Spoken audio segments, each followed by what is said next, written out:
On la retrouve à nouveau dans Vice Versa. Triple Dent, la marque Triple Dent qu'on retrouvait dans Les Indestructibles 2 et dans Toy Story 4. On retrouve encore la marque Triple Dent. C'est l'âge des ténèbres, Marty! On est en plein dedans! Dans l'univers Pixar, il y a une période qui n'a été retracée dans aucun film. L'âge des ténèbres. Sauf que la guerre qui en a eu lieu fut dévastatrice. Tellement dévastatrice qu'elle a détruit la quasi-totalité des animaux et que les humains ont été obligés de quitter la Terre pour attendre qu'elle soit à nouveau habitable.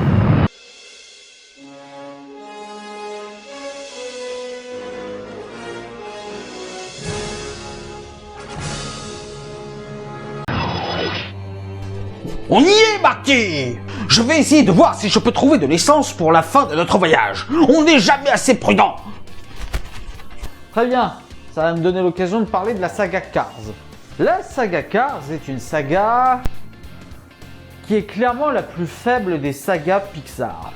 Dans le premier film, on retrouve Flash McQueen, un rookie des courses automobiles, qui veut gagner la Piston Cup, mais qui se retrouve dans un coin paumé où il va réapprendre la simplicité des choses.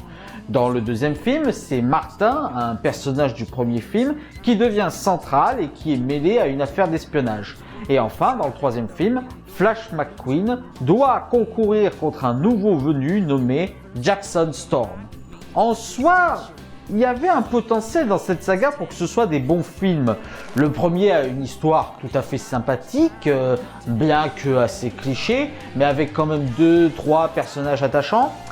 Le deuxième film est celui que j'ai le plus apprécié, notamment parce qu'il a un côté James Bond qui est très bien réussi de ce côté action. Et le troisième retombe dans pas mal de travers. Mais il y a deux choses extrêmement perturbantes dans la saga Cars. La première, c'est le ton. Il est beaucoup trop puéril. Même si ça va à peu près dans le 2, la saga Cars est clairement orientée sur les enfants, si bien que ça se ressent dans l'écriture et le rythme qui ne sont jamais au bon niveau et qui nous donnent des gags, franchement, ras les pâquerettes. Mais le deuxième problème, et c'est le pire, c'est que la saga Cars n'est pas cohérente. Non, pire que ça, elle ne tient même pas debout. L'univers Cars ne marche pas parce que les réalisateurs et les producteurs ont voulu créer un univers de voitures beaucoup trop proche de celui des humains. Le truc, c'est que comme l'univers est quand même un univers de voitures et qu'on veut absolument copier des concepts humains, il y a des choses qui ne marchent pas, comme les voitures enfants ou les voitures animaux. Ça ne marche pas. Et c'est ce qui fait passer la saga de sympathique à énervant. Très franchement, à part le 2, je vous dirais que c'est une saga très dispensable. Bon, maintenant que j'ai craché mon sel, qu'est-ce que Cars apporte à l'univers Pixar? Eh bien, si vous avez suivi, vous devez savoir que sur Terre, nous sommes à présent après l'âge des ténèbres. Si, vous savez, cet âge des ténèbres qui a quasiment tué tous les animaux et qui a obligé les humains à quitter la Terre.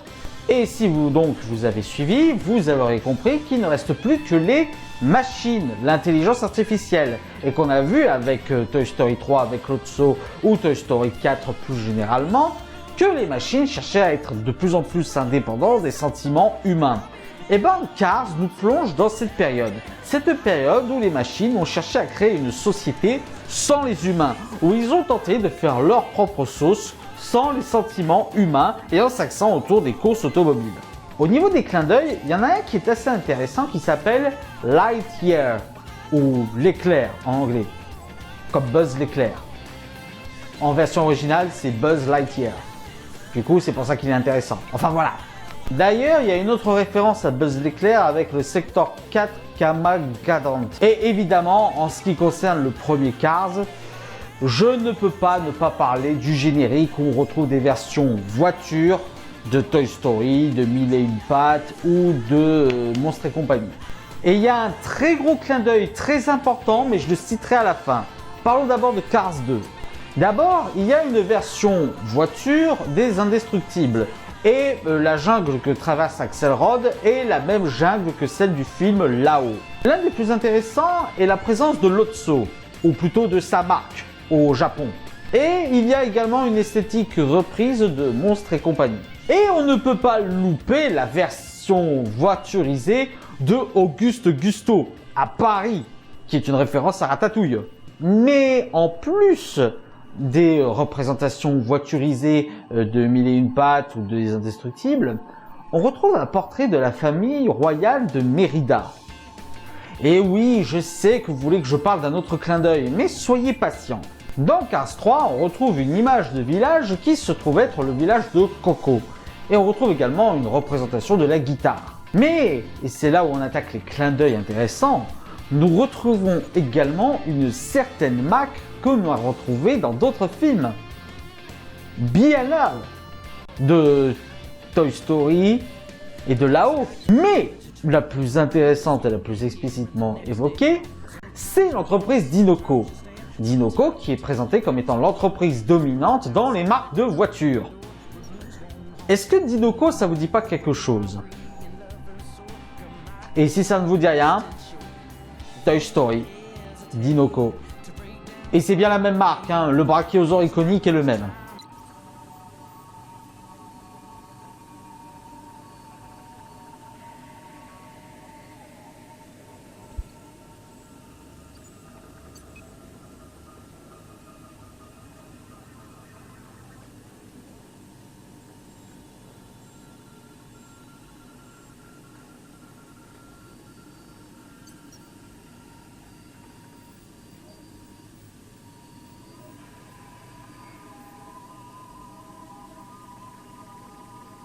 Cette lumière. Mais oui, ça y est, je sais. Marty, tu as fini? Doc, cette lumière, cette symbole en forme d'étoile, c'est Luxo. Luxo, la lampe qui se trouve au début de tous les Pixar. Je suis sûr que c'est elle. Ah bon?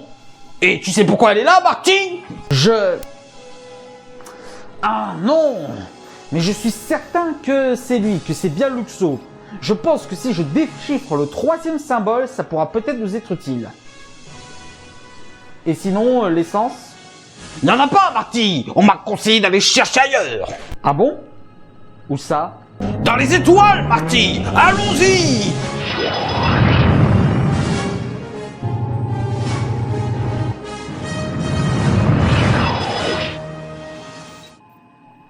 Mais Doc, qu'est-ce que c'est cette histoire? Et qu'est-ce qu'on fait ici? C'est là où nous allons nous ravitailler, Marty. Reste là, je vais chercher de l'essence. Bon, d'accord, passons au film suivant. Wall-E. Wall-E est un petit robot qui mène son train-train quotidien au sein d'une planète Terre dévastée à cause d'un très gros taux de pollution. Mais son train-train quotidien va être perturbé avec un robot venu de l'espace nommé Ed. Ce que je vais dire ne va étonner personne, mais Wall-E est un excellent Pixar. C'est une très belle histoire d'amour entre Wall-E et Eve. Le reste est bien mené, hein. L'humour est bon, les personnages sont mignons, l'intrigue est plutôt bonne et les rebondissements sont plutôt bien faits. Mais l'intérêt principal de ce film, c'est l'histoire entre Eve et Wall-E. Et c'est extrêmement mignon. Le visuel est très beau. Il y a une très belle mélodie qui accompagne tout le long du film. J'ai juste un tout petit regret. C'est plus de l'ordre du chipotage, mais je regrette que ce film n'ait pas été entièrement un film muet. C'est dommage, mais c'est du chipotage.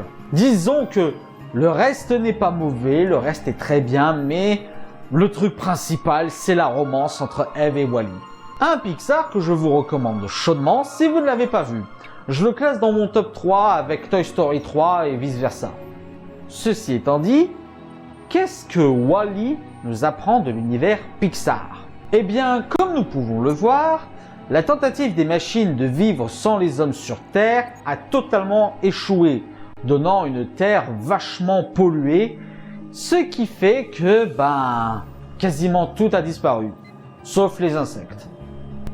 Et les machines qui sont dans l'espace gardent des humains pour recevoir leur amour et donc leur carburant d'émotions, au moins jusqu'au retour sur Terre. On peut dire que Wall-E, c'est le film qui va parler de la repopulation. Et ce qui est intéressant, c'est que tous les clins d'œil font un passé canonique, excepté Bob de Monstres et compagnie. Parce qu'on retrouve Rex, l'un des jouets de Toy Story, l'un des sponsors de Stacy dans Cars, et nous retrouvons également les tortues du monde de Nemo. Bon, celui-là, c'est le moins pertinent. Vous vous souvenez de Dinoco, l'entreprise dans Cars? Eh ben, on retrouve encore une fois la marque, sous la forme d'un briquet. Mais surtout, et c'est celui-là le plus important, vous vous souvenez de B&L, l'entreprise présente dans Toy Story, dans Cars, dans Lao? Eh ben, cette fois-ci, elle est centrale à l'intrigue, puisque c'est elle qui a construit le vaisseau spatial qui permet de voyager dans l'espace.